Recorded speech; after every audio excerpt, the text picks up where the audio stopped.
നമസ്കാരം. വൻ സാമ്പത്തിക ഞെരുക്കത്തിലും ആണവ പദ്ധതിയുമായി പാകിസ്ഥാൻ മുന്നോട്ട് പോകുന്നു എന്ന നിർണായക വിവരം പുറത്തുവന്നിരിക്കുകയാണ്.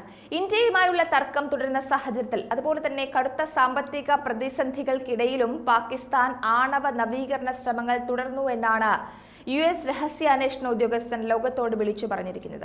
കശ്മീർ വിഷയത്തിൽ ഇന്ത്യയുമായുള്ള തർക്കം പരിഹരിക്കാൻ പാകിസ്ഥാൻ UN സുരക്ഷാ കൗൺസിൽ ഉൾപ്പെടെയുള്ള അന്താരാഷ്ട്ര പിന്തുണ തേടിയിട്ടുണ്ടെന്ന വിവരം നേരത്തെ പുറത്തു വന്നിരുന്നു. സാമ്പത്തിക പ്രതിസന്ധികൾക്കിടയിലും പാകിസ്ഥാൻ അതിന്റെ ആണവ നവീകരണ ശ്രമങ്ങൾ നിലനിർത്തുന്നു എന്നതിനെ ലോകം പുച്ഛത്തോടെയും ആശ്ചര്യത്തോടെയുമാണ് നോക്കിക്കാണുന്നത്. എങ്ങനെ ഒരു രാജ്യത്തിന് ഇത്തരത്തിൽ പ്രവർത്തിക്കാനാകും? കാരണം രാജ്യത്തെ ജനങ്ങൾ പട്ടിണിയിലും അക്രമത്തിലും കഷ്ടപ്പെടുമ്പോഴും ആയുധങ്ങൾ വാരിക്കൂട്ടാനും ആണവ നവീകരണ ശ്രമങ്ങൾ നടത്താനും ഒക്കെ പാകിസ്ഥാൻ വലിയ പ്രാധാന്യമാണ് കൊടുക്കുന്നത്. അത്തരം കാര്യങ്ങൾക്ക് പാകിസ്ഥാൻ മുൻപന്തിയിലുണ്ട്.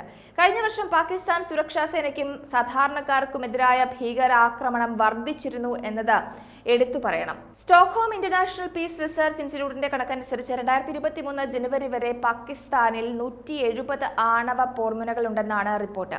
പണമില്ലാത്ത പാകിസ്ഥാൻ തങ്ങളുടെ സാമ്പത്തിക പ്രതിസന്ധികളെ മറികടക്കാൻ ചൈനയെയും സൗദി അറേബ്യയും പോലെയുള്ള അടുത്ത സഖ്യകക്ഷികളിൽ വായ്പയ്ക്കായി കേണപേക്ഷിക്കുന്നത് നമ്മൾ കണ്ടതാണ്. സൗഹൃദ രാജ്യങ്ങളെ മറികടന്നുകൊണ്ട് മറ്റെല്ലാ രാജ്യങ്ങളോടും നാണം കെട്ട സഹായം അഭ്യർത്ഥിക്കുന്ന പാകിസ്ഥാനെ ലോകം കണ്ടതാണ്. മാത്രമല്ല, അന്താരാഷ്ട്ര നാണ്യനിധിയുമായി ഒരു പുതിയ വായ്പാ പാക്കേജ് ചർച്ച ചെയ്യാൻ പാകിസ്ഥാൻ ധനമന്ത്രി സദാ ശ്രമിക്കുകയുമാണ്. പക്ഷേ ഇപ്പോൾ ലോകം പറയുന്നത് പാകിസ്ഥാൻ ഈ കാലു പിടിക്കുന്നതൊന്നും പാവങ്ങളുടെ പട്ടിണി മാറ്റുവാൻ വേണ്ടിയല്ല, രാജ്യത്തെ പുരോഗതിയിലേക്ക് നയിക്കാൻ വേണ്ടിയല്ല, മറിച്ച് ആവനാഴിയിലെ ആയുധങ്ങളുടെ എണ്ണം കൂട്ടാൻ അല്ലെങ്കിൽ പുതിയ ആണവ തന്ത്രങ്ങൾ പയറ്റുവാൻ വേണ്ടിയാണ് എന്നുള്ളതാണ്. കള്ളത്തരവും കാപട്യവും പാകിസ്ഥാൻ സ്ഥിരമാക്കിയിരിക്കുന്നതിന്റെ ഒരു ഉദാഹരണം കൂടിയാണ് ഇപ്പോൾ പുറത്തു വന്നിട്ടുള്ളത്. സാമ്പത്തിക പ്രതിസന്ധിയിൽ ഞെരുങ്ങുന്ന സാധാരണക്കാർക്ക് പുല്ലുവില കൽപ്പിച്ചുകൊണ്ടാണ് പാകിസ്ഥാന്റെ ഇത്തരം പ്രവർത്തികൾ എന്നത് എടുത്തു പറയണം.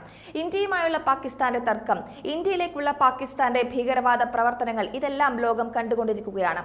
2021 ഫെബ്രുവരിയിലെ വെടിനിർത്തലിന് ശേഷം രാജ്യങ്ങൾ തമ്മിലുള്ള അതിർത്തി കടന്നുള്ള അക്രമങ്ങൾ കുറഞ്ഞു എന്ന് പറയുമ്പോഴും പാകിസ്ഥാൻ പിന്നണിയിൽ സദാ പ്രകോപനവുമായി രംഗത്തുണ്ട്. അതാണ് യാഥാർത്ഥ്യം. പാകിസ്ഥാൻ പ്രത്യക്ഷത്തിൽ ഒന്നും ചെയ്യുന്നില്ല എന്ന് ഭാവിക്കുന്നുവെങ്കിലും മറ്റ് രീതികളിൽ പാകിസ്ഥാൻ പ്രകോപനങ്ങൾ തുടരുക തന്നെയാണ്. പാകിസ്ഥാന്റെ സാമ്പത്തിക സ്ഥിതി വളരെ മോശമായ ഒരവസ്ഥയിലും കൊടിയ ദുരന്തത്തിലും തങ്ങളുടെ ആണവായുധ ശേഖരം നവീകരിക്കുകയും ആണവ സാമഗ്രികളുടെ സുരക്ഷ മെച്ചപ്പെടുത്തുകയും ആണവ C2 അതായത് കമാൻഡ് ആൻഡ് കൺട്രോൾ ഇതൊക്കെ മെച്ചപ്പെടുത്തുകയും ചെയ്യുന്നു എന്നതാണ് ലോകത്തെ ഇപ്പോൾ ആശ്ചര്യപ്പെടുത്തുന്നത്. 2023 വിമതർ ഏകദേശം 400 സുരക്ഷാ സേനാംഗങ്ങളെയാണ് കൊന്നുതള്ളിയത്. 9 വർഷത്തെ ഏറ്റവും ഉയർന്ന നിരക്കാണിത്. ഭീകരവാദത്തിന്റെ നോവ് പാകിസ്ഥാനും അറിഞ്ഞു തുടങ്ങിയെന്ന വാർത്തകൾ പുറത്തു വന്നിരുന്നു. പക്ഷേ അങ്ങനെയൊക്കെയാണ് എങ്കിലും പാഠങ്ങൾ പഠിക്കുന്നില്ല എന്നതാണ് മുഴച്ചു നിൽക്കുന്നത്.